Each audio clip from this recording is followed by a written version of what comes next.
Just imagine there is a one CSR project and nearly 10 plus NGOs applied for that same project.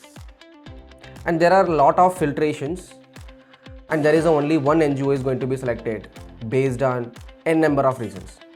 But the proposal is one of the main reasons whether your project is going to select or not. In today's video, we are going to see what is meant by grant proposal writing and why it is very important and what are all the components involved in it. So let's go to the video. I'm your Mr. KB. This is Only Impact. So firstly, what is meant by grant proposal writing? It is basically a written document for requesting for the fund from the funding agency or donor agency. Firstly, why should donor have to select your proposal? Let's assume in the data there are 3 million NGOs and even 5.5 lakhs registered Darpan NGOs, and there are 27,000 corporates is working under CSR. So if the ratio wise also, if you calculate, this is a huge number of an NGO is for the minimal number of projects, a minimal number of CSR. Before going in depth about the proposal writing, let's clarify the two different concepts, which is a concept note and the proposal. Concept note is a very brief document. It is like a trailer of the movie, and the proposal writing is a detailed movie. It's a very detailed one, very comprehensive about the project. So some of the corporates have their own proposal format. Most of the corporates doesn't have their own format where you need to fill out detailed proposal. You need to formulate the detailed proposal with your own. So here I'm going to talk about 10 different 10 major components of the detailed proposal. Start with executive summary to the budget. So let's start with the first one, executive summary. So what is meant by executive summary? For example, if your proposal is around 15 to 20 pages, that 15 to 20 pages of the proposal can be briefed within a paragraph or maybe in one page that a donor can easily skim or easily see what the project is talk about and what the outcome it is going to be given. For the proper executive summary, you can adapt 5W1H format. Example, what does your organization do? Why is this problem to be addressed? And who are the beneficiaries? Where is the project going to be implemented? And when? It is a timeline. And how will the project is going to be implemented? So if you address these all 6 component, 5W1H, your executive summary is ready. Then go with the second one, which is organization brief. Your NGO is maybe a very old NGO, done so many projects, have scaled so many states, maybe across in India, so achieved a lot in terms of awards and all. So firstly, you just talk about your own organization, that how old this is and what are the achievements you have done, what are the thematic area you are working currently, and where you present, and what are the awards or maybe an etc you achieved, and how many people you reached. So maybe these all things you can talk about your organization brief maybe in 200 to 250 words, maybe in a half page of the proposal. So the third one, need of the project. Why this project is need? Why this problem is going to be solved by the donor? For example, instead of saying children in rural area is lack of education, you can write in district X, the dropout rate among girls age 12 to 16 is 38%, primarily due to lack of secondary school infrastructure. So this particularly define the problem, what you are going to solve. So maybe you can involve a lot of secondary data into this, so that your statistics can be very strong and the need also easily conveyed to the the donor, and it is more authentic. The next third one is objective. What your project is exactly going to achieve. Maybe you can use a SMART tool: specific, measurable, achievable, relevant, and time bound. For example, a weak objective looks we are going to improve a digital skill. instead of saying like this, you can say train 500 rural youth in digital literacy within 12 months with at least 60% gain employment or freelance income. So which is very clear objective. What you are going to achieve, how many you are going to achieve, what is the percentage of the outcomes you are going to going to get out of this project is clearly mentioned within a line or two. So objective can like this. So the fourth one is target beneficiaries and the location. So who is your target beneficiary? If you are going to implement certain project to a particular village or school, so who is your target beneficiary? Can be only teachers, it can be only the children's, or can be only elderly people, or can be only a woman, the age group of maybe 30 to 40, 30 to 50, whatever it is. Maybe you can define your target group, number of people you are going to achieve a target. So you can mention it, who is your target beneficiaries and what is the numbers, and particular location. How many locations you are going to target it, you are going to implement the project. How many districts, if for example if it is only one district, how many blocks, if it is only one blocks, how many villages. In villages, what are the set of areas, maybe a school, maybe a community, maybe in a wetland, whatever it is. Maybe you can mention a particular location of your project here. And the fifth one, your implementation plan with the Gantt chart. Why it is important? If for example if your project is example 1 year project which start from April to March, so what you are going to do in April and what you are going to do in May, June, July, August, September, what is your month wise plan, and whether if your objective is train the people and place them as well. So when you are going to particularly train the people and when you are going to start your placements and all, so just do this work in a Gantt chart manner. Gantt chart is nothing but it is like a clear chart. I'll give this example in the description, you can download it. It's a kind of clear description, a clear Excel sheet where you can mention your activities and the month. So every activities have their own timeline with the month against the month. So you can mention your activities. Maybe you can color which month you are going to do this activity, which month you are going to do this activity.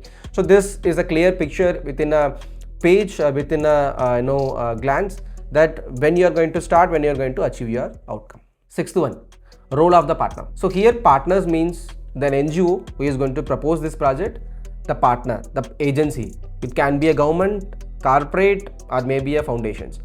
So what are the roles they are going to play? If for example an NGO can play a role of implementation, a monitoring, and maybe reporting to the the donor can play a role of funding, monitoring, and also employee engagements. There are multiple roles of both the people have. So you can define the role, the project proposal itself, so that it is very clear conversation of you both. The next seventh one, theory of change. Very important in any proposals, and it is like a very fancy topic to listen, theory of change and all, but it is very important, and there are a lot of workshops, there are a lot of videos around it, and of course in our channel also we are going to conduct a particular video for this theory of change. So let's assume how this works. So basically there are 5 components: activities, input, output, outcome, and impact. Let's assume there is a problem statement, which is there are an unemployment in the particular village or maybe a particular block. So what you are going to achieve?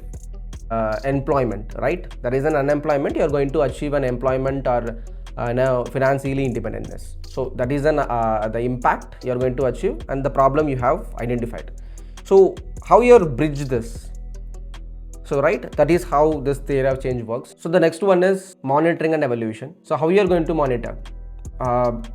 Nowadays there are a lot of dashboards comes, artificial intelligence comes. So there are a lot of development is already happening in this sector. So you can use your own tool, like maybe a Google spreadsheet, or can be a paid software, or can be whatever, anything. But how you are going to monitor this, how you are going to deliberately convey your output, your activities to your donor. For example, you have a mobile health van.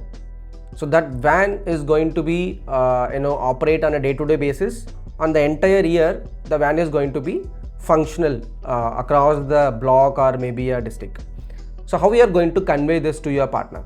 So today where this van is, and tomorrow where it is going to be, right?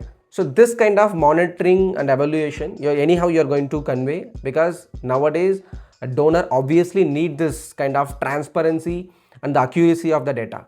So how you are going to convey this is the monitoring evaluation. So what kind of reporting structure you are going to have? So what kind of frequency you are going to have? You are going to have any a live dashboard where the exactly van is now, and where is going to be, and tomorrow it is where it is going to be, and next month where it is going to be. So I mean, the entire tracking of this van, on how many so far, how many locations it's covered, and how many people have screened, how many people have got the medicines. So right, I mean that if, for example, the project period is 1 year, if you are in the 6th month, so far what you achieved, so how many people you reached, so how many budget you have spent. So this tracking, this monitoring, how you are going to convey. So this is comes under monitoring and evaluation. So this you can convey whichever convenient to you. Maybe if you are a very basic beginner level NGO, you can use a very simple Google spreadsheet that you can daily update the Google spreadsheet with the help of your field staffs. That is very easy and free software and free tool as well. Maybe if you are a very well developed NGO, maybe you can adapt some paid softwares also. So the 9th one is the sustainability. Why the sustainability is very, very important? I mean, for example, again, you have a mobile health van, and donor is going to fund for a 1 year. What about the van? What about the impact? What about the screening for the next year? How you are going to sustain this project? So why it is very important? Donor is always going to ask you that after I withdraw, after this project period, how this project is going to be sustained, how the project, the beneficiaries is going to be benefited through this project on a sustainable manner. So you have to identify that what are the methods you are going to adapt to sustain the projects. It can be anything else. It can be an education, health, environment, whatever it is. How you are going to sustain, whether you are going to build the ownership of the community, whether you are going to get the fund from the community, right? Until unless the ownership built from the community, it is not going to be sustained. Any project is not going to be sustained. So what kind of tools you are going to take to sustain the project? And the last and final one, budget. And I'm sure 99% of your donor is directly going to see your budget instead of all these things. If a donor is having a particular budget for this project, can be a 10 lakh, for example. You propose 15 lakh for this project. How it is going to be selected? It is again question mark, right? So the budget is very, very important. So there are majorly 3 components in the budgets. So one is APEX, operational expenditure, and another one is the CAPEX, capital expenditure, and the last one is administration expenses. For example, capital. So what are the capital expenditure you are going to be? If you are going to train 500 youths on the digital skills, obviously you need systems, you need a laptop, you need capital for this. So what are the charge for that capital for the systems and all? So what are the operational expenditure? Obviously you are going to operate the center, or the rent you are going to provide, the salary you are going to provide, you are going to provide the net, internet. So you are going to have a travel expenditure of your field staff, mobilization. So these all comes under operational expenditure, and admin expenditure is nothing but for your particular NGO. I mean, if you have an NGO of let's example 50 people, but the project staff is only 10 people. So it is not mean that only the 10 people is going to work for this project. Obviously there are a lot of work is doing by your head team. I mean, for example, your NGO is located in, let's assume, in Mumbai, but your project location is in Indore, right? It is not mean that the people sitting in Mumbai, the head office, not going to work for that project. I mean, your finance team is going to work, your maybe a project manager who is sitting in Mumbai is working for that project in Indore. So right, I mean, there are a lot of works also is going to be done by your head office people for this Indore project, right? So obviously for that you need some amount, so that is called administration expenditure. So these all things comes under in budget sheet. Obviously we're going to have very detailed video for each components, how these components was, what is the area of change, what is the budget, how the project, I mean the budget is going to be drafted, and what are the components can be involved, right, and what is going to be monitoring and evaluation. There are a lot of tools came, so we can explore a lot of things. So I mean, for today's video, let's stop here. So I hope you already get some idea about what the project proposal looks like, and what are the major components are there, and how can draft the project proposal without missing any major components. I am your Mr. KB, and this is Only Impact. Bye bye.